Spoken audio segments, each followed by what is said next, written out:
Assalamualaikum warahmatullahi wabarakatuh. Alhamdulillah rabbil alamin. Alhamdulillahilladzi kataba ala nafsihi ar-rahmah walladzi sabaqat rahmatuhu ghadabah wa bidzalika 'indahu kitabun katabah. Asyhadu an la ilaha illallah wahdahu la syarika lah taqriran bihi wa tauhidan. Allahumma salli wa sallim wa barik ala sayyidina wa habibina wa syafi'ina wa maulana Muhammadin wa ala alihi wa ashabihi ajma'in, amma ba'du. Faya ayyuhal hadirun usikum wa iyaya nafsi bitaqwallah faqad fazal muttaqun. Fayaqulullahu ta'ala fi kitabihil aziz, a'udzu billahi minasy syaithanir rajim, bismillahirrahmanirrahim. Wa ma khalaqatul jinna wal insa illa liya'budun. Shadaqallahul azim. Yang sangat saya muliakan segenap DKM Masjid Al-Istiqomah, yang mudah-mudahan selalu istiqomah untuk melayani umat-umatnya Sayyidina Muhammad sallallahu alaihi wasallam. Yang saya hormati dan saya cintai jamaah kajian Ahad pagi Masjid Al-Istiqomah, yang mudah-mudahan kita senantiasa berada dalam penjagaan Allah Subhanahu wa ta'ala. Amin ya rabbal alamin. Mohon izin para orang tua, para sepuh, bapak ibu, saya tidak bermaksud untuk menggurui siapapun. Kalau yang keluar dari lisan saya sebuah kebenaran, maka kebenaran ini datangnya dari Allah. Tapi kalau yang keluar dari lisan saya sebuah kesalahan, sebuah kekhilafan, saya istighfar kepada Allah. Dan tentunya saya akan kembali mengaji dan mengkaji kepada para guru-guru saya. Sebab pada hakikatnya apa yang saya sampaikan ini nanti akan dimintakan pertanggungjawaban oleh Allah Subhanahu wa ta'ala. Itulah sebabnya mengapa kita dalam belajar agama perlu mencari guru. Yang guru kita pun punya guru, gurunya pun punya guru. Yang guru kita itu bersanad sampai pada Rasulullah sallallahu alaihi wasallam. Sebab kalau orang salah mencari guru dan gurunya hanya belajar melalui media sosial tanpa punya guru yang lainnya, maka banyak orang yang semakin pintar agama tapi lisannya justru lebih sering untuk mengkafir-kafirkan orang yang berbeda dengannya, mengkafir-kafirkan sesama muslim. Ini yang sangat berbahaya.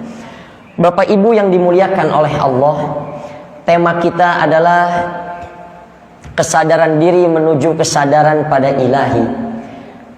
Eksistensi manusia, keberadaan manusia itu sebelum diciptakan oleh Allah di muka bumi sempat mendapatkan pertanyaan daripada malaikat-malaikat Allah.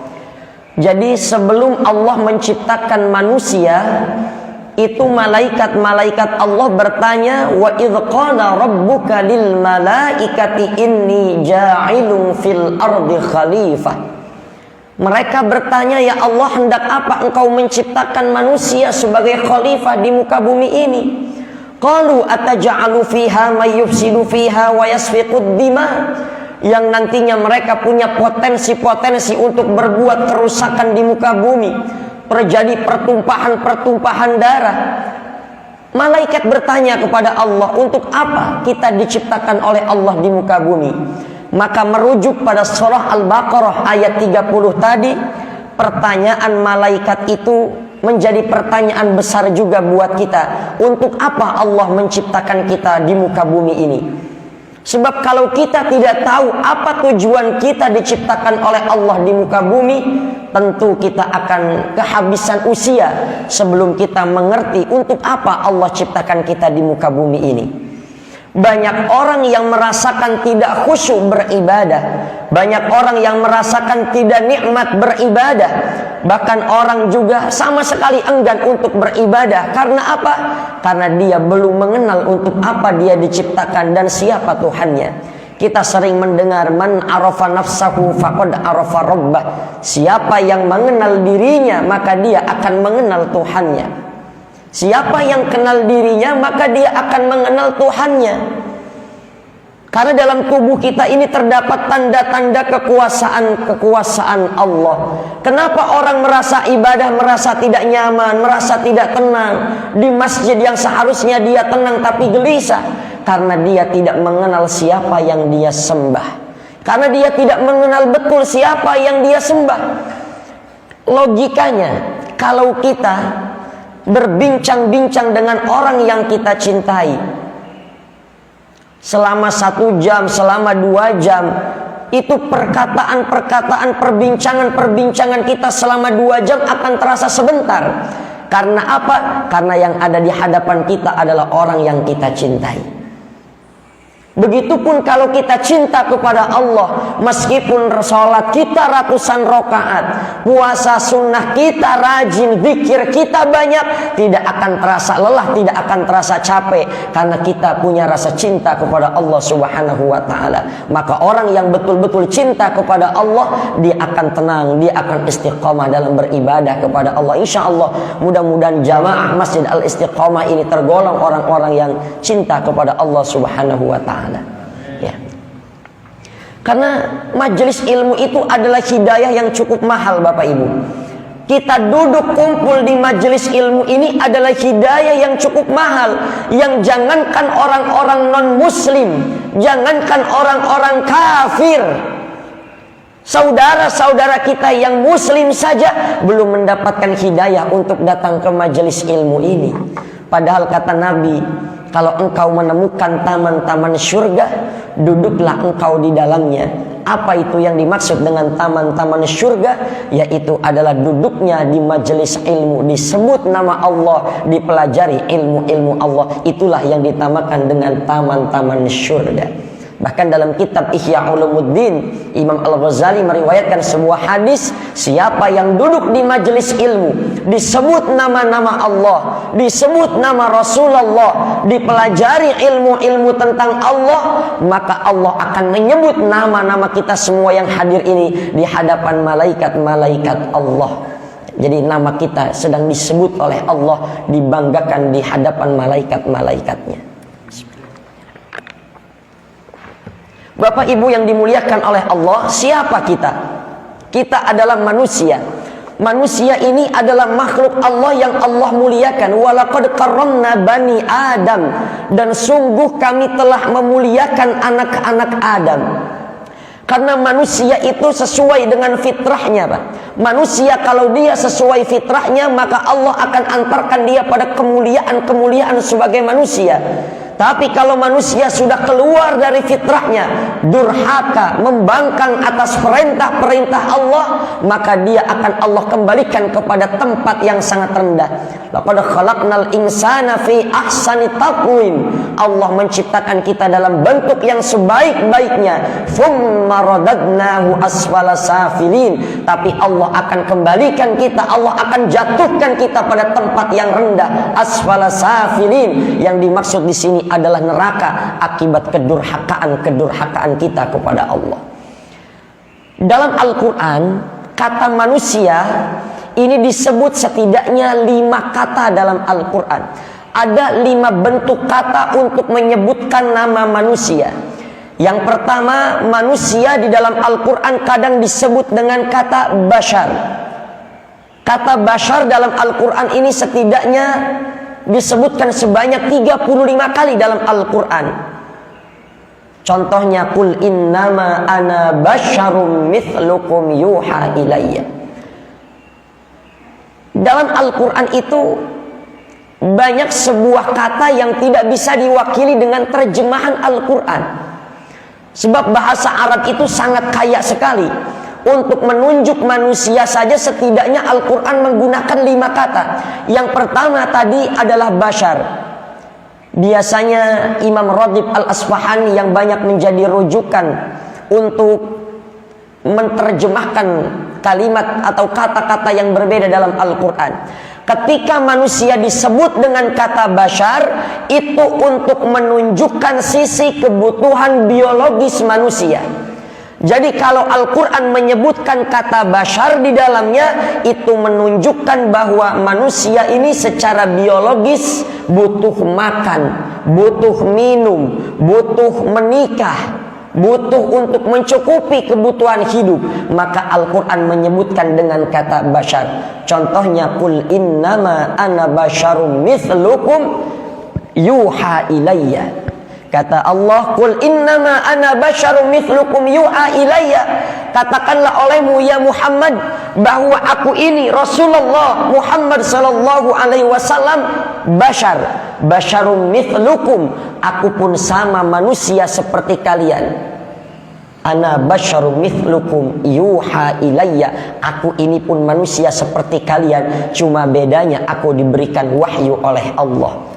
Jadi Nabi pun sama. Beliau makan, beliau minum, beliau menikah, beliau punya anak, karena untuk menunjukkan kata basyar. Tetapi Rasulullah itu dipuji oleh Allah, basyarun la kal basyari. Manusia memang, tapi tidak seperti manusia pada umumnya. Kalau Rasulullah itu sedikit-sedikit itu, beliau itu banyak mengingat kepada Allah. Bahkan bukan sedikit-sedikit, hatinya tidak pernah lalai mengingat Allah. Rasulullah makan, kita juga makan. Cuma bedanya Rasulullah itu makannya sedikit, kalau kita sedikit-sedikit makan. Rasulullah itu tidurnya sedikit, beda dengan kita.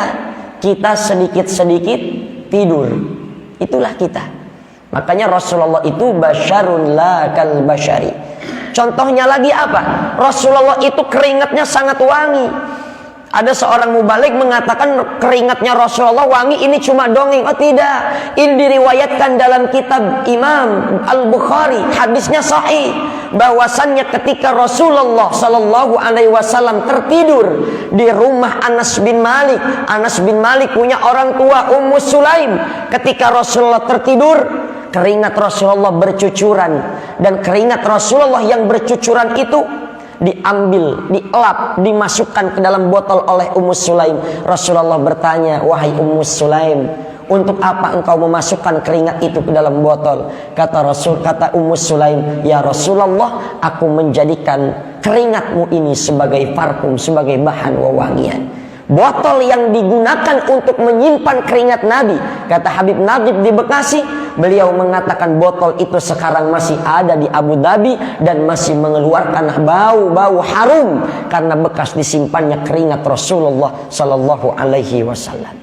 Itu yang pertama kata basyar, untuk menunjukkan sisi kebutuhan biologis manusia. Kemudian kadang juga manusia disebut dengan kata al-ins.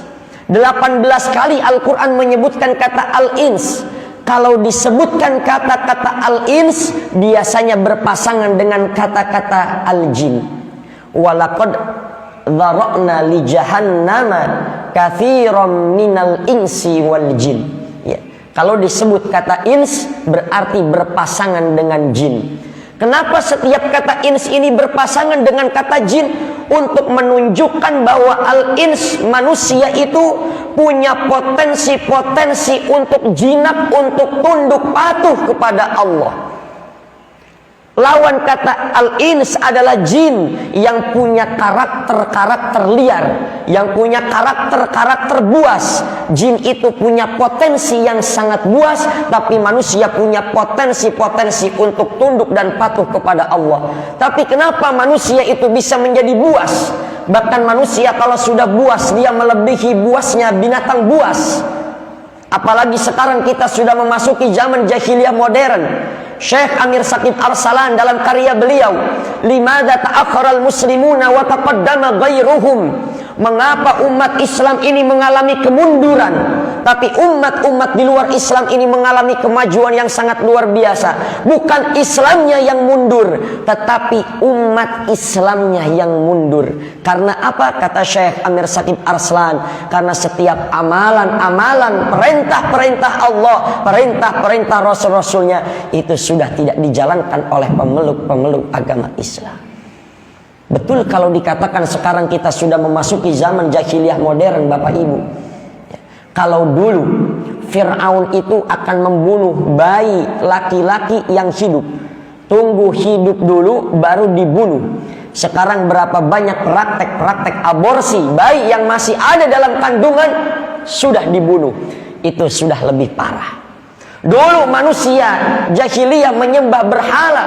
Sekarang ada pemeluk Islam ngakunya beragama Islam, dia pelihara boneka yang dia percaya boneka itu dapat mendatangkan arwah-arwah suci dan lain sebagainya. Na'udzubillah wal iyadzubillah.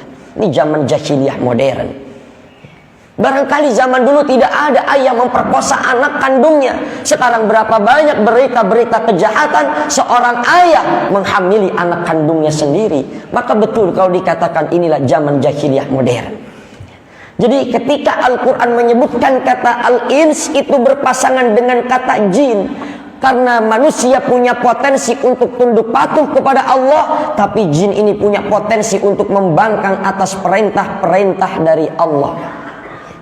Makanya kata Allah, walaqad dzara'na li jahannama katsiran minal ins walaqad dzara'na li jahannama minal jinni wal ins lahum qulubun la yafqahuna biha wa lahum a'yunun la yubsiruna biha wa lahum adhanun la yasma'una biha ulaika kal an'ami bal hum adall. Nanti di neraka itu banyak dari golongan-golongan jin dan manusia. Kenapa dia? Mereka punya hati, tapi hati mereka tidak digunakan untuk memahami ayat-ayat Allah. Maka dengan kumpul di majelis ilmu ini kita sedang memahami ayat-ayat Allah. Kata ulama, hati manusia itu kalau selama 3 hari tidak diberikan ilmu, tidak diberikan nutrisi ruhani, maka hatinya akan mati. Orang kalau sudah hatinya mati, sulit untuk mendapatkan hidayah, untuk mendekatkan diri kepada Allah. Kemudian walahum a'yunul la yubsiruna biha. Mereka punya mata, tapi mata mereka tidak digunakan untuk melihat keagungan-keagungan Allah.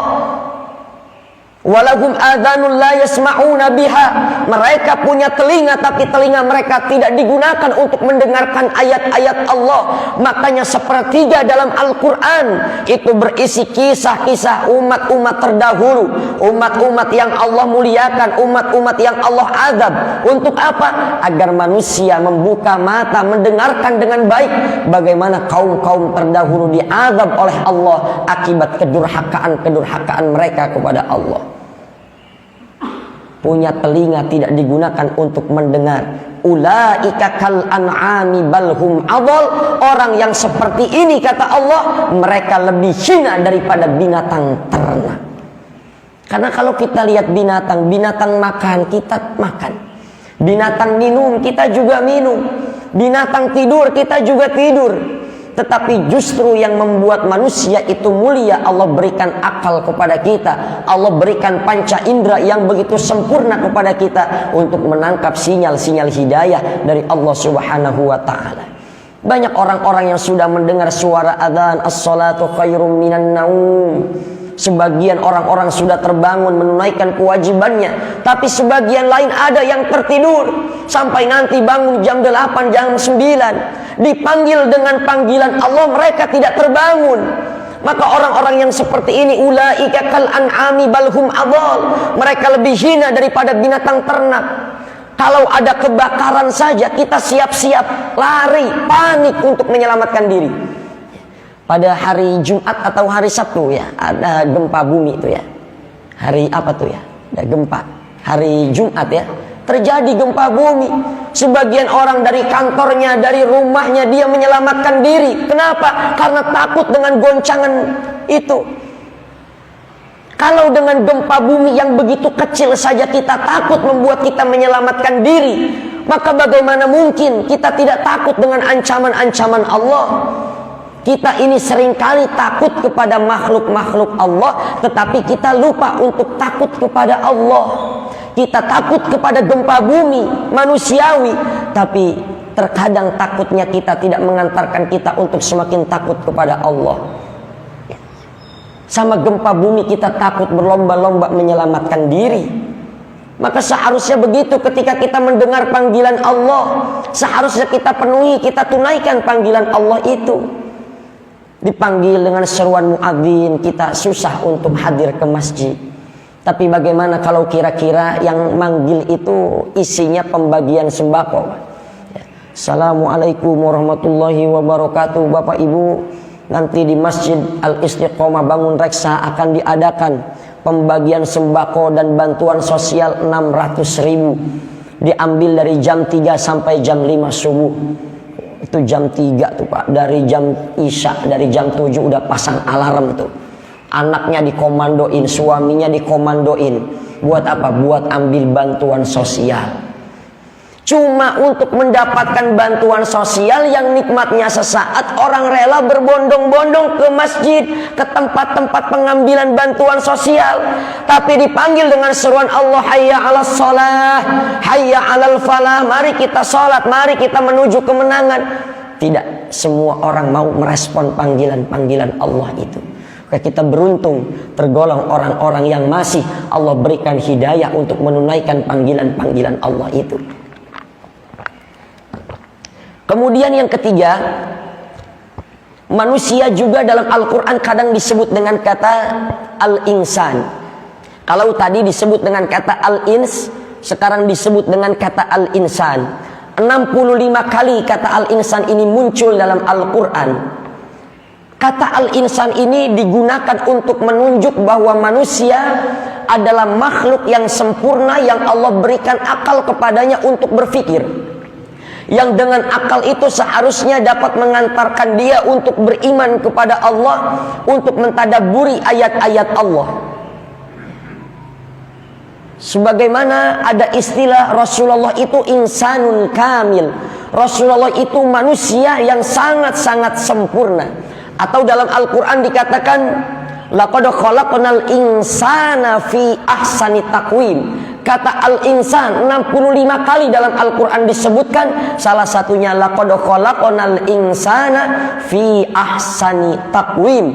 Allah menciptakan manusia dalam rupa, dalam wujud yang sebaik-baiknya. Salah satu yang membuat manusia itu mulia karena Allah berikan potensi akal kepada manusia untuk berpikir. Tapi manusia juga punya potensi. Dengan akalnya dia mendurhakai Allah. Man izdada ilman lam yazdad huda wa lam yazdad minallahi illa bu'da. Siapa orang yang hanya bertambah ilmunya tapi tidak bertambah hidayah, tidak bertambah petunjuk-petunjuk, tidak semakin beriman kepada Allah, maka ilmu yang dia miliki akan membuat dia jauh dari Allah. 1 tahun yang lalu atau 2 tahun yang lalu ada seorang doktor, ya, bahkan disertasinya lolos, Pak. Ya, yang dia katakan itu, dia di dalam disertasinya itu berusaha untuk melegalkan zina. Dan diwawancarai itu di TV One. Ketika diwawancarai, mengapa engkau Bapak, mengapa dalam disertasi Bapak ini mengatakan bahwa ada kebolehan untuk berzina? Karena Al-Quran dalam disertasi itu, dalam disertasi dia dikatakan karena Al-Quran itu tidak menjelaskan ayat tentang zina, tidak menjelaskan larangan berzina. Dan dia sampaikan ayatnya. Ayat dalam Al-Quran itu hanya berbunyi wala taqrabu zina, jangan engkau dekati zina. Jadi larangan berzina itu tidak ada. Yang ada cuma larangan mendekatinya. Tapi yang saya aneh, kenapa disertasinya ini bisa lolos? Ya, disertasinya kok bisa lolos? Ini argumennya lemah sekali. Disertasi doktor, dia katakan tidak ada ayat yang melarang tentang zina. Yang ada cuma larangan tentang zina, larangan mendekati zina. Ayat larangan zina tidak ada. Adanya larangan mendekati zina, wala taqrabu zina, janganlah engkau mendekati zina. Ini musibah yang luar biasa, Bapak Ibu. Ini dalam dunia akademik sebuah kekacauan sebetulnya. Barangkali Bapak Ibu ada yang dosen di sini, ya. Itu sama mahasiswa semester 3, semester 5 jurusan ilmu tafsir dan ilmu hadis dengan mudah bisa dibantah itu. Ya. Ayat Al-Quran itu mengatakan wala taqrabu zina, jangan engkau dekati zina. Dalam kaidah usul fiqh untuk istinbat hukum ada yang namanya qiyas. Wala taqrabu zina, jangan engkau mendekati zina. Kalau mendekatinya saja dilarang, apalagi berzina. Itu mafhum mukhalafahnya. Saya contohkan lagi misalnya fala taqul lahuma uffin, janganlah engkau berkata kepada kedua orang tua. Jangan sampai ayat ini ditafsirkan oh kalau begitu mukul boleh dong, karena kan yang dilarang cuma berkata Tidak, mafhum mukhalafahnya kalau berkata saja kepada orang tua itu tidak boleh, apalagi melakukan perbuatan-perbuatan yang lebih durhaka daripada itu. Maka saya tidak habis pikir juga ya. Ketika ada seorang dokter katanya mengatakan tidak ada ayat tentang zina, yang ada itu larangan mendekatinya saja. Ya. Meskipun dia dokter, kami dulu cuma lulusan Fakultas Usuluddin, ilmu tafsir dan ilmu hadits, Pak, itu rendah saja dibantahnya begitu. Itulah yang kata Nabi, man izdada ilman lam yazdad huda wa lam yazdad minallahi illa bu'da. Siapa orang yang bertambah ilmunya tapi tidak bertambah hidayah keimanan kepada Allah, ilmu yang dia miliki cuma membuat dia jauh daripada Allah. Na'udzubillah wa iyadzubillah. Kemudian yang berikutnya, manusia kadang disebut dengan kata An-Nas. 241 kali kata An-Nas disebutkan dalam Al-Quran. Ya, contohnya kul a'udzu birabbin nas, malikin nas, ilahin nas, min syarril waswasil khannas, alladzi yuwaswisu fi sudurin nas minal jinnati wan nas. Ini ayat favorit ibu-ibu kalau tarawih ini. Ya, biasa kalau imam tarawih baca surat yang agak panjang hatinya udah ketar-ketir. Tapi kalau suratnya Al-Ikhlas, An-Nas tuh di hatinya senang luar biasa tuh. Ya, surat favorit ini. Ya. Kata An-Nas ini untuk menunjukkan komunitas manusia. Karena manusia itu terbagi-bagi dari berbagai belahan negara, berbagai suku, berbagai budaya. Jadi ketika manusia disebutkan dengan kata An-Nas, ini untuk menunjukkan komunitas-komunitas manusia. Ya, contohnya ya ayuhan nas inna khalaqnakum min dzakari wa untha wa ja'alnakum syu'uban wa qabaila. Wahai manusia, sesungguhnya aku menciptakan engkau dari ibunda Hawa dan Nabi Adam alaihi salam sebagai orang tua, sebagai nenek moyang kita. Dan kemudian dari situ kita terbagi menjadi bersuku-suku, berbangsa-bangsa. Ya, lita'arafu, agar kita saling kenal mengenal, saling menghargai, saling menghormati. Jadi kalau disebutkan kata An-Nas untuk menunjukkan komunitas perkumpulan manusia. Kemudian Al-Quran juga kadang menyebut manusia dengan kata Bani Adam. 7 kali Al-Quran menyebut manusia dengan kata Bani Adam. Ketika Al-Quran menyebut manusia dengan Bani Adam, itu untuk menunjukkan bahwa kita berasal dari Nabi Adam alaihi salatu wassalam. Contohnya, alam ahad ilaikum ya Bani Adam alla ta'budu syaitan innahu lakum aduwwum mubin. Ya Bani Adam, wahai anak Adam, yaitu manusia, Allah ta'budu syaitan, engkau jangan mematuhi perintah-perintah syaitan.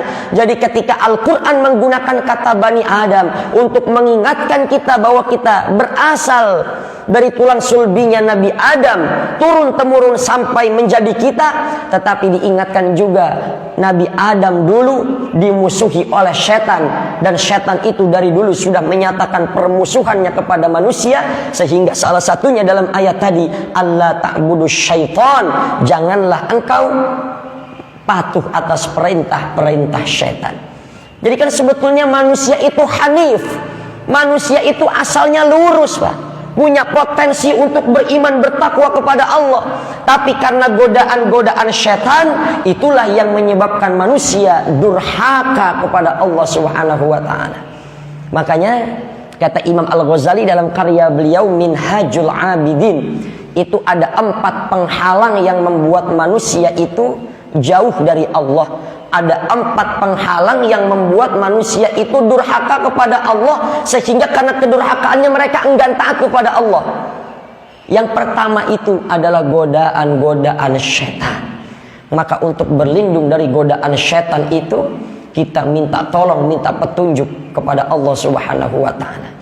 Jadi itulah Pak, manusia, kita ini manusia punya potensi untuk menjadi orang mulia, tapi kita punya potensi juga untuk menjadi orang yang paling hina, bahkan lebih hina daripada binatang-binatang ternak. Kita ini sering memandang orang itu mulia karena jabatannya.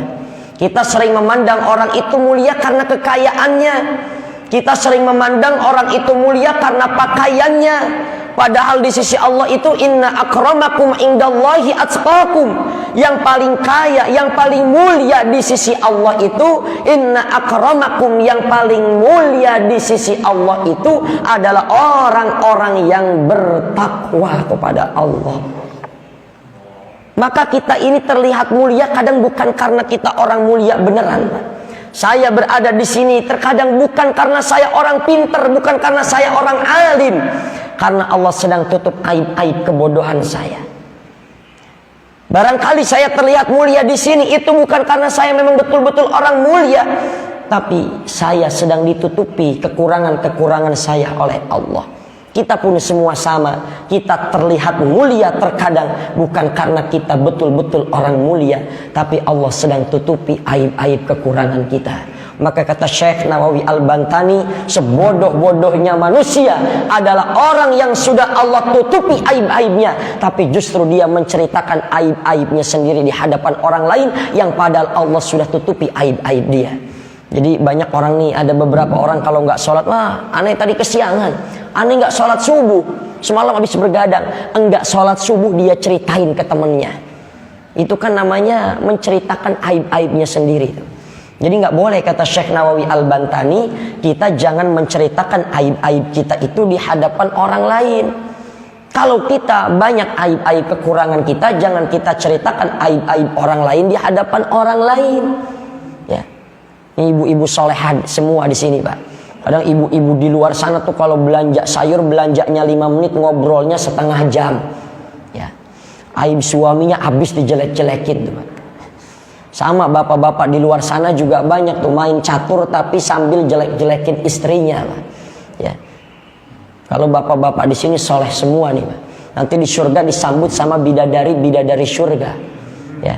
Tapi jangan salah, Bu, bidadari surga itu dalam banyak kitab dikatakan kecantikan bidadari surga itu kalah cantiknya nanti dengan istri-istri yang solehah. Ya, jadi nanti ibu bisa ketemu suami lagi di surga, ya. Ya. Bapak Ibu yang dimuliakan oleh Allah, jadi merujuk pada pertanyaan malaikat tadi, wa idh qala rabbuka lil malaikati inni ja'ilun fil ardi khalifah, untuk apa engkau menciptakan manusia di muka bumi ini sebagai khalifah? Itu harus kita jawab pertanyaan malaikat-malaikat tadi, Pak. Kalau tadi Al-Quran menggunakan kata wa idh qala rabbuka lil malaikati inni ja'ilun, kata ja'il, kata ja'ala. Kenapa dalam Al-Quran dalam ayat ini surah Al-Baqarah digunakan kata ja'ilun? Ya Allah, ini malaikat bertanya ketika digunakan kata ja'ilun, ja'ala, malaikat itu bertanya fungsi manusia diciptakan itu untuk apa? Malaikat bertanya fungsinya.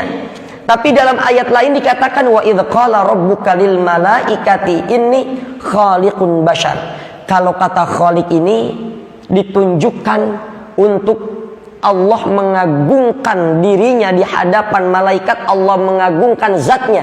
Allah sedang mengagungkan kekuasaannya, mengagungkan zatnya, bahwasannya aku akan menciptakan, menggunakan kata inni khaliq, aku akan menciptakan manusia yang tadinya tidak ada menjadi ada, yaitu Nabi Adam. Jadi digunakan kata khaliq, menciptakan sesuatu yang belum ada menjadi ada. Tapi kalau tadi digunakan kata inni ja'ilun, itu untuk menunjukkan fungsi manusia. Jadi Allah menciptakan manusia dari sesuatu yang tidak ada menjadi ada. Kemudian fungsinya ja'ilun fil ardi khalifah, sebagai pemimpin untuk mengurus bumi ini. Maka sebetulnya tidak layak ketika kita bertanya, kenapa sih Allah nyiptain kita? Sebagian ulama mengatakan begitu. Kenapa sih kita bertanya, kenapa sih Allah nyuruh kita ibadah? Kenapa sih sholat duhur itu 4? Kenapa sih sholat maghrib itu 3? Sebetulnya ada sebuah kitab Syekh Ali Ahmad Al-Jurjawi dalam karya beliau Hikmatut Tashri' wal Falsafatuhu. Hikmatut Tashri' wal Falsafatuhu. Ada syariat-syariat yang bisa dijawab seiring berkembangnya waktu, tapi ada juga syariat-syariat yang hikmahnya tidak bisa terjawab, hanya Allah yang tahu, Pak. Contoh, laki-laki itu kenapa haram memakai emas, tapi perempuan itu boleh pakai emas. Rasulullah itu dari dulu sudah mengatakan laki-laki itu haram pakai emas, tapi perempuan boleh pakai emas. Ya, seiring berkembangnya dunia kedokteran semakin canggih, semakin modern, ditemukan karena kalau laki-laki memakai emas, di dalam emas itu banyak ya partikel-partikel yang kalau dia masuk ke pori-pori maka akan bercampur dengan darah, darah menjadi kotor. dan akan menyebabkan penyakit pada tubuh laki-laki yang menggunakan emas itu. Tapi kalau emas itu dipakai oleh perempuan, meskipun partikel-partikel kecil, partikel-partikelnya itu kotor bercampur dengan darah perempuan, darah kotornya itu akan keluar bersama darah haidnya, Pak. Jadi ada hikmatut tasyri' wal falsafatuhu, hikmah-hikmah syariat yang bisa dijawab dengan akal, tapi juga kadang tidak bisa dijawab juga dengan akal. Ya. Habis berjima hubungan suami istri, kenapa kita wajib mandi? Hukumnya wajib. Ya, ternyata secara kedokteran ketika orang-orang habis berjima, ya dia akan merasakan lelah, capek yang sangat luar biasa karena beberapa ratusan selnya itu terkuras sehingga membuat dia capek. Maka untuk memulihkan staminanya itu adalah dengan cara mandi, Pak. Ya. Jadi ada beberapa syariat yang nggak bisa kita ukur pakai akal kita. Terlalu kecil akal kita untuk mengukur syariat-syariat yang Allah turunkan kepada kita. Jadi Allah ciptakan kita ini sebagai khalifah untuk beribadah kepada Allah. Jadi kita diciptakan di muka bumi ini untuk beribadah kepada Allah. Lalu apa tujuan kita beribadah kepada Allah? Bahkan Allah memaksa kita supaya kita beribadah kepadanya. Apa Allah butuh ibadah kita? Tidak. Allah memerintahkan, memaksa kita beribadah kepadanya bukan karena Allah butuh dengan ibadah kita, tapi justru itulah rahmatnya Allah, kasih sayangnya Allah, sehingga Allah paksa kita buat beribadah.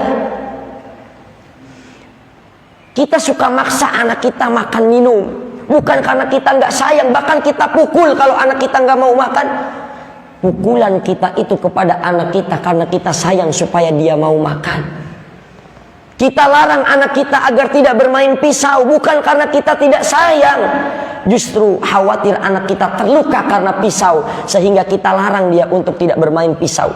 Begitu ketika Allah memerintahkan kepada kita untuk taat beribadah, mengabdi kepada Allah, itu bukan berarti Allah butuh dengan ibadah kita, tapi kita yang butuh Allah, dan itulah kasih sayang Allah.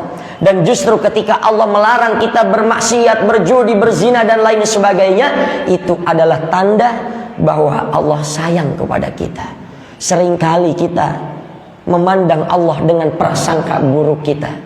Seringkali kita memandang kekuasaan Allah dengan pikiran-pikiran negatif kita, sehingga kebaikan-kebaikan Allah, kasih sayang Allah itu tertutup karena buruk sangkanya hati kita dan pikiran kita kepada Allah. Ini dijawab oleh Imam Ibnu Athaillah As-Sakandari. Imam Ibnu Athaillah As-Sakandari dalam karya beliau itu, dalam kitab Al-Hikam, la yazidu fi izzihi iqbalu man akbala alaih wa la yanqusu fi izzihi idbaru man adbara anhu. Kata Imam Ibnu Athaillah, la yazidu fi izzihi iqbalu man akbala alaih. Tidak akan bertambah, tidak akan menambah sedikit pun kekuasaan Allah sekalipun manusia itu semuanya taat, tunduk, beribadah kepada Allah. Jadi bahasa sederhananya, seandainya manusia di muka bumi ini patuh, salat, puasa, ibadah kepada Allah, sedikit pun tidak akan menambah kejayaan kekuasaan Allah, karena Allah nggak butuh sama ibadah manusia. Bahkan dalam hadis, ya, ibadah-ibadah manusia itu tidak akan menambah kekuasaan Allah sekalipun meskipun hanya beratnya seperti sayap nyamuk saja. Tidak akan menambah kekuasaan Allah meskipun hanya sesayap nyamuk saja, cuma seberat itu. Wala yanqusu fi izzihi idbaru man adbara anhu, dan tidak akan berkurang juga kekuasaan Allah sekalipun manusia itu durhaka kepada Allah. Dan dalam makalah yang berikutnya kata Imam Ibnu Athaillah, la tanfa'uhu ta'atuka wa la tadurruhu ma'siyatuka innama amaraka an hadhihi wa nahaka an hadhihi lima ya'udu alaika. Kata Imam Ibnu Athaillah, tidak akan bermanfaat taat kamu kepada Allah, patuh kamu kepada Allah, tidak akan bermanfaat untuk Allah. La tanfa'uhu ta'atuka wa la tadurruhu maksiatuka, dan juga tidak akan mendatangkan mudarat, tidak akan mendatangkan ancaman bahaya bagi Allah sekalipun engkau durhaka kepada Allah. Innama amaraka, ya, ketika Allah memerintahkan kepadamu tentang sesuatu, wa nahaka an hadhihi lima ya'udu alaika, ketika Allah larang kita terhadap sesuatu, atau ketika Allah perintahkan kepada kita untuk melakukan sesuatu, lima ya'udu alaika, manfaatnya itu akan kembali pada diri kita. Jadi kita beribadah ini hakikatnya bukan karena Allah butuh kita, tapi kita yang butuh Allah. Karena karakter manusia Allah gambarkan tuh. Wa idza massal insana durru da'ana li jambihi aw qa'idan aw qa'ima falamma kashafna anhu durrahu marra ka'an lam yad'una ila durrin massa. Ada karakter-karakter manusia yang kalau dia senang dia melupakan Allah, tapi kalau dia susah dia ingat kepada Allah, tapi kalau dia senang dia melupakan Allah. Saat senang dia melupakan Allah, saat susah dia baru ingat kepada Allah. Ketika dia lagi susah, kata Allah, mereka sebut nama-namaku dalam keadaan duduk, berdiri, berbaring, mereka berdoa meminta kepadaku. Falamma kashafna anhu durrahu marra ka'an lam yad'una ila durrin massa. Tapi ketika Allah hilangkan bahaya itu dari mereka, mereka kembali pada kesesatan, seolah-olah mereka lupa bahwa dulu mereka pernah berdoa, pernah memohon kepada Allah. Ya, sama lah. Kita punya saudara nggak pernah nemuin kita. Ya, waktu dia kaya, sombongnya luar biasa. Begitu dia sulit, dia datang ke rumah kita mau minjem duit. Ya. Kita tuh kadang karakter kita begitu. Lagi senang sama anak, sama istri, punya segala sesuatu, kita lupa kepada Allah. Di saat sulit, kita baru ingat kepada Allah. Ini sebagian besar karakter manusia. Itu Allah sebutkan begitu. Saat senang dia melupakan Allah, saat sulit barulah dia ingat kepada Allah. Bapak Ibu yang dimuliakan oleh Allah, maka sebetulnya kalau kita selesai menunaikan ibadah, kata ulama, guru-guru kami mengajarkan, selesai kita menunaikan ibadah, itu kita perbanyak beristighfar kepada Allah. Salah satunya ketika kita selesai sholat saja, itu sangat dianjurkan kita beristighfar kepada Allah. Kemudian kita meminta agar ibadah kita dimaklumi oleh Allah. Kita meminta agar ibadah kita diterima oleh Allah. Kenapa? Ba'da sholat kita beristighfar kepada Allah untuk mengistighfarkan dosa-dosa kita dalam sholat. Karena terkadang dalam sholat fisik kita, jasad kita ada di masjid, tapi kadang pikiran kita udah ada di pasar. Lagi sholat, jasad kita, fisik kita di atas sajadah, tapi kadang hati kita, pikirannya kemana-mana. Maka itulah yang kita minta. Kita minta Allah memaklumi, memaafkan ibadah-ibadah kita yang penuh kekurangan yang kita kerjakan itu. Apalagi ini hari Minggu, Pak, hari libur ya. Lebih baik enaknya belanja nih hari Minggu ya, ke Tanah Abang, ke Cipulir ya. Apalagi ibu-ibu paling seneng beli emas ya Bu ya. Ya, seminggu sekali beli 5 gram wajar Bu ya. Tabungan ya. Iya. Ya, enaknya enak belanja nih Pak. Kalau bicara nafsu Pak, subuh-subuh begini kan enak tarik selimut tidur ya. Bicara nafsu. Tapi bicara akal sehat kita berbicara, kita ini adalah manusia, tunaikan panggilan-panggilan Allah. Bapak Ibu yang dimuliakan oleh Allah, maka eksistensi ibadah, perintah beribadah kepada manusia itu hakikatnya agar kita selamat menuju perjalanan menuju Allah Subhanahu wa taala. Tujuan dari manusia itu diciptakan adalah untuk beribadah. Wa ma khalaqtul jinna wal insa illa liya'budun. Aku ciptakan jin dan manusia untuk beribadah kepada Allah, Pak. Ya. Kata Imam Ibnu Katsir ketika menafsirkan surah Adz-Dzariyah ayat 56 ini, Ibnu Katsir mengatakan bahwasannya ketika Allah perintahkan kita beribadah kepada Allah, artinya Allah memaksa kita beribadah kepadanya, baik keadaan terpaksa maupun dalam keadaan sukarela. Jadi ketika Allah perintahkan kita beribadah kepadanya, Allah memaksa kita agar kita beribadah. Kita dipaksa untuk beribadah kepada Allah karena Allah sedang menunjukkan kemahaagungannya, kemahaesaannya. Jadi kita ini dipaksa beribadah, baik dalam keadaan terpaksa maupun dalam keadaan sukarela, kita wajib beribadah kepada Allah. Dalam ayat 57-nya dilanjutkan tuh untuk menjawab kenapa manusia harus beribadah kepada Allah. Apakah Allah butuh dengan ibadah kita? Tidak. Allah jawab dalam surah Adz-Dzariyat ayat 57-nya itu, ya, dikatakan ma uridu minhum mir rizqi wa ma uridu ayyut'imun. Kata Allah, aku tidak meminta rezeki sedikit pun dari mereka yang beribadah, dan aku sedikit pun tidak meminta mereka agar aku makan dari mereka. Ini jawaban Allah untuk orang-orang yang bertanya kenapa manusia beribadah kepada Allah.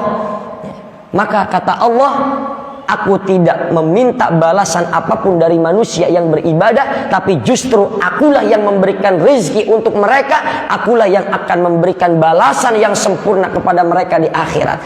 Jadi kata Imam Ibnu Katsir, balasan ibadah yang sempurna itu balasannya di akhirat, bukan di dunia, Bapak Ibu.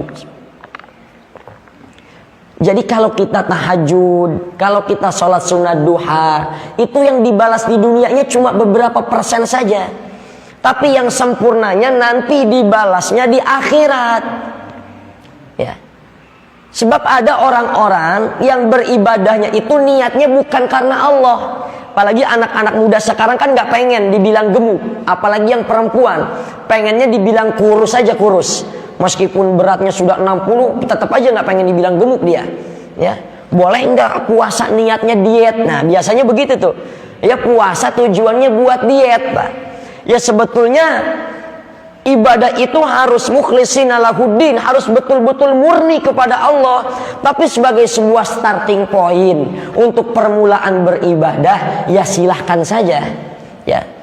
Ada orang yang tahajud, sholat sunat tahajud, niatnya bukan karena mendekatkan diri kepada Allah. Nah, ini kata ulama, salah satunya kata Imam Al-Qurtubi dalam karya beliau Al-Jami' li Ahkamil Quran, dalam tafsir beliau dikatakan manusia itu beribadah kepada Allah itu niatnya harus murni karena untuk mendekatkan diri kepada Allah. Jadi ibadah yang dilakukan itu niatnya harus murni dalam rangka mendekatkan diri kepada Allah. Tapi ada juga yang orang sholat sunat tahajud karena pengen naik jabatan. Ada orang sholat sunat duha niatnya biar dagangannya lancar. Sebagai starting point, sebagai permulaan sih ya sah-sah saja, Pak. Ya, tapi nanti di tengah jalan niatnya harus diperbaiki. Kalau niatnya tidak segera diperbaiki, nanti berbahaya. Orang kalau sholat sunat tahajud niatnya cuma pengen dapat jabatan, nanti begitu dapat jabatan tahajudnya dia tinggalin karena jabatannya sudah dia dapatkan. Orang pengen dagangannya laku, rame, dia sholat sunat duha, niatnya begitu. Khawatir nanti kalau usahanya sudah maju, niatnya enggak dibenerin. Khawatir nanti begitu usahanya rame, sholat sunat duhanya dia tinggalkan.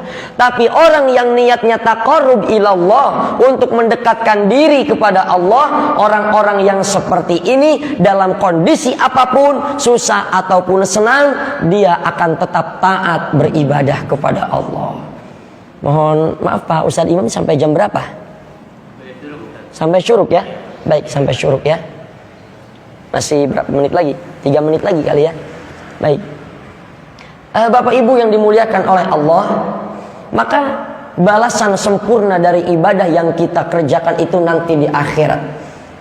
Kalau Bapak Ibu berdoa, itu jangan sampai kata Imam Ibnu Athaillah di hati merasa kok doa saya belum juga dikabulkan oleh Allah. Jangan begitu.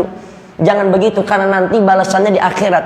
Dalam kitab Tanbihul Ghafilin, Imam Abu Lais Ats-Tsamarqandi meriwayatkan sebuah hadis bahwasannya nanti ketika di akhirat itu ada manusia yang kaget malaikat mengantarkan jumlah pahala yang begitu banyak kepadanya, sampai orang ini bertanya, wahai malaikat, aku rasa-rasanya tidak pernah beribadah sampai pahalanya begitu banyak. Pahala apa ini wahai malaikat? Kata malaikat, wahai hamba Allah yang saleh, ini adalah kumpulan daripada doa-doamu yang selama di dunia belum Allah kabulkan, maka pada saat ini doa-doamu sudah berubah menjadi pahala yang sangat banyak yang dapat mengantarkanmu untuk menuju surganya Allah Subhanahu wa taala. Jadi doa pun ibadah, Bapak Ibu. Ibadah itu tidak hanya sholat, ibadah itu tidak hanya puasa, tidak hanya haji, ya. Kullu ma'rufin shadaqah, setiap kebaikan itu shadaqah, dan setiap shadaqah itu ibadah, Pak. Kullu ma'rufin shadaqah, kata Nabi. Setiap kebaikan itu adalah shadaqah, setiap shadaqah itu akan mengantarkan kita untuk sampai pada keriduan Allah, Pak. Ya. Jadi ibadah itu nggak cuma sholat, puasa, baca Al-Quran. Tersenyum kepada sesama muslim saja itu beribadah kepada Allah, Pak. Bahkan berjabat tangan dengan sesama muslim saja yang dibenarkan itu mendapatkan pahala, dapat menghapuskan dosa-dosa kita. Dalam hadis yang cukup banyak dikatakan, siapa yang berjumpa sesama muslim kemudian dia saling bersalaman, maka akan Allah ampuni noda dan dosanya sebelum jabat tangan itu terlepas, Pak. Ini kan karena Covid jabat tangan kita dirubah jadi begini, Pak. Ya, ini harus diperbaiki, Pak. Karena ini yang dapat mendatangkan pahala, menggugurkan dosa yang begini.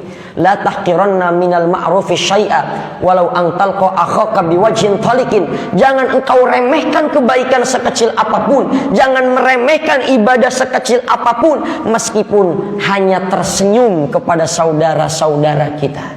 Jadi senyum saja itu ibadah. Cuma kalau ada kotak amal masjid lewat, ya nggak cukup sama senyum, harus diisi sama uang juga, Pak. Nggak mungkin dengan senyum tiba-tiba semen turun, kan nggak mungkin. Ya, tapi harus dengan uang juga, dengan ibadah. Ya, apalagi ibu-ibu ibadahnya nih sangat banyak sekali. Ya, ibu nyuci baju untuk suami. Ya, bahkan ngasih air segelas buat suami aja itu dihitung 10 kebaikan, ya Bu. Ya, 1 gelas air buat suami saja itu dapat mendatangkan 10 kebaikan. Mangja abil hasanati falahu asyru amsalihha. Siapa yang berbuat kebaikan, balasannya 10 kebaikan. Ya, 1 gelas saja itu 10 kebaikan. Kalau 2 gelas berarti 20 kebaikan. Nanti suaminya pulang kasih airnya seember, Bu, ya, biar pahalanya makin banyak. Ya. Jadi mangja abil hasanati falahu asyru amsalihha. 1 kebaikan Allah balas dengan 10 kebaikan. Selesai ya, Ustaz ya? Udah syuruk ya? Ini saja cukup atau ada tanya jawab? Cukup. Oh, barangkali silakan Bapak Ibu, barangkali ada diskusi. Kalau yang bisa saya jawab, insya Allah saya jawab. Kalau yang tidak bisa, pasti saya pending dulu. Tapi semakin sulit pertanyaan Bapak Ibu, akan semakin mudah saya menjawab. Semakin sulit pertanyaannya, saya tinggal jawab tidak tahu gitu ya. Silakan Bapak Ibu. Baik, alhamdulillah ya kemarin kasih para ustaz kita yang telah menyampaikan pelajaran yang pada pagi hari ini itu terkait masalah untuk apa Allah menciptakan manusia. Wa ma khalaqtul jinna wal insa illa liya'budun. Dan tidaklah diciptakan jin dan manusia kecuali untuk beribadah kepada Allah. Barangkali ada pertanyaan, 1, ada lagi, 2, 3, 4.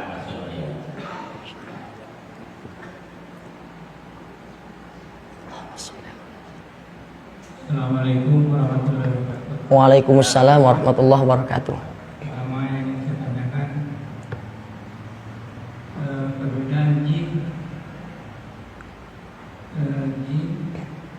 setan dan Ya. iblis. Iblis, iya. Yang kedua, masalah iman. Iman itu apa tumbuh dengan sendirinya atau ditanam? Kalau tumbuh dengan sendirinya kenapa? Kalau ditanam, siapa yang menanam? Allah yang menumbuhkan atau ibu bapaknya yang menumbuhkan? Assalamualaikum warahmatullahi wabarakatuh. Assalamualaikum warahmatullahi wabarakatuh. Itu dulu ya, jawab dulu ya. Atau ditampung dulu? Tampung dulu ya. Tampung dulu ya.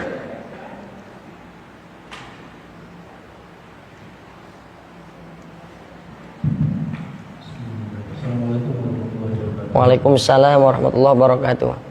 Alhamdulillah, saya berhadir di Ustaznya masih muda. Pertanyaan saya masih muda. Ustaz kan atau ulama kan tahu ya, akan datang masa umat Islam itu banyak ibu di lautan. Iya. Jumlahnya banyak tapi kualitasnya tidak ada. Nah, sekarang saya ingin tanya kepada Ustaz masih muda, bagaimana menumbuhkan rasa cinta anak-anak kita, terutama yang melakukan masjid-masjid, karena Ustaz ini kan tahu dari satu masjid ke masjid Iya. lain bisa dilihat. Iya. Jadi masyarakat kita dari satu masjid ke masjid lain, paling yang kelihatannya anak muda ini bisa hidup pakai jari. Iya, iya. Nah, bagaimana itu maksudnya punya nggak blueprint itu para ulama itu? Bagaimana biar anak-anak muda itu cinta sama agamanya? Jangan sampai kita sendiri masa ini mengalami kita dengan mudahnya dicerai-berai sama yang minoritas. Mungkin tapi berbeda sama semua. Wassalamualaikum warahmatullahi wabarakatuh.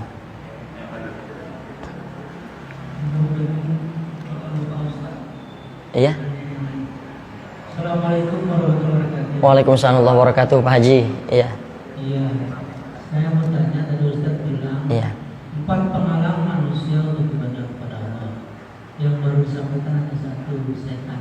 Iya. Yang 2 tidak ada tempat. Iya. Baik, baik, baik. Yang kedua adalah mengenai emas bagi laki-laki. Iya.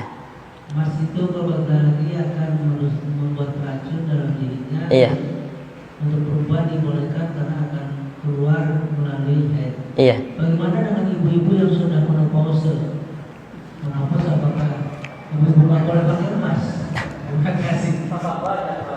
Ini bagaimana bisa selamat? Baik, baik. Mudah-mudahan tidak jawab, tidak tahu. Satu lagi jawab ini. Lari.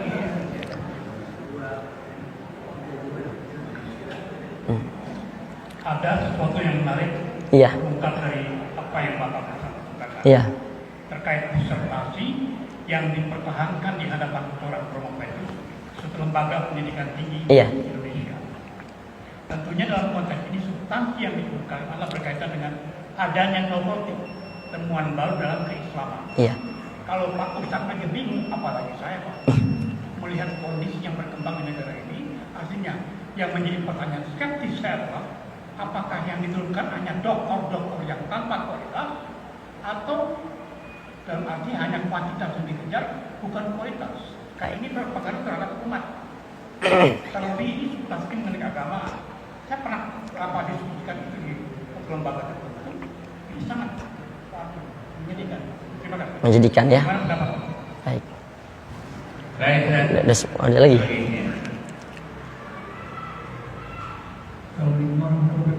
Waalaikumsalam warahmatullahi wabarakatuh.